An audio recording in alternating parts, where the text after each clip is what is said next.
இன்றைக்கி தேங்காய் பால் வச்சு சூப்பரான ஒரு அல்வா தான் நம்ம செய்ய போகிறோம். தேங்காய் பால் வச்சுக்கலாம் கூட இப்படி செய்யலாமா அப்படின்னு யோசிக்காதீங்க. தேங்காய் சாப்பிடாதவங்களாம் இதை செஞ்சு கொடுத்து பாருங்கள். சூப்பராக காலி ஆகிடும். சீக்கிரமாக பக்கத்து வீட்டிலலாம் வந்து எடுத்துகிட்டு போகிறாங்க, பார்த்து வச்சுக்கோங்க. ஃபஸ்ட்டு நான் நல்லா தேங்காவை துருக்கிட்டு இல்லைன்னா தேங்காவை கட் பண்ணிவிட்டு கூட மிக்ஸி ஜாரில் அரைச்சிக்கோங்க. இதில் 3 கிளாஸ் பால் வரும். ஃபஸ்ட்டு திக்கான பால், அதுக்கப்புறம் தண்ணியாக இருக்கும். 3 கிளாஸ் பாலுக்கு 1 கிளாஸ் கார்ன்ஃப்ளவர் எல்லாத்தையும் ரெண்டும் போட்டு நல்லா விஸ்க் வச்சு மிக்ஸ் பண்ணிக்கோங்க. இப்போ இருக்குல்ல கேஸில் வைக்கல, நல்லா விஸ்க் வச்சு மிக்ஸ் பண்ணி விட்டதுக்கப்புறமா தான் கேஸில் வைக்க போகிறோம். கேஸில் வச்சு நல்லா மிக்ஸ் பண்ணி விடுங்க. அப்பயும் வந்து விஸ்க் வச்சே பண்ணுங்க. ஃபஸ்ட்டு திக்காகி அப்படியே கட்டி பிடிக்கிற மாதிரி இருக்கும். அதுக்கப்புறமா வந்து நார்மல் ஆகும். அப்படியே மிக்ஸ் பண்ணிகிட்டே இருங்க. லைட்டாக திக்கானதுக்கப்புறமா 1 கிளாஸ் சர்க்கரை போட்டுக்கோங்க.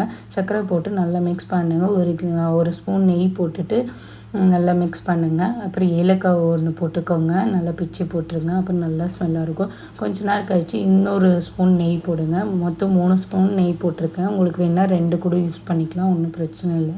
அப்புறமா தேவையான அளவு நட்ஸ், உங்களுக்கு என்ன நட்ஸ் பிடிக்குமோ அதை போட்டு நல்லா மிக்ஸ் பண்ணுங்கள். நல்லா அல்வா கன்சிஸ்டன்சிக்கு வந்துடும். அப்படியே ஒரு சைடு அப்படியே மைக்குன்னு போகும் பாருங்கள், அதுதான் அல்வா கன்சிஸ்டன்சி. சூப்பராக இருக்கும். கண்டிப்பாக ட்ரை பண்ணுங்கள். என்ஜாய்.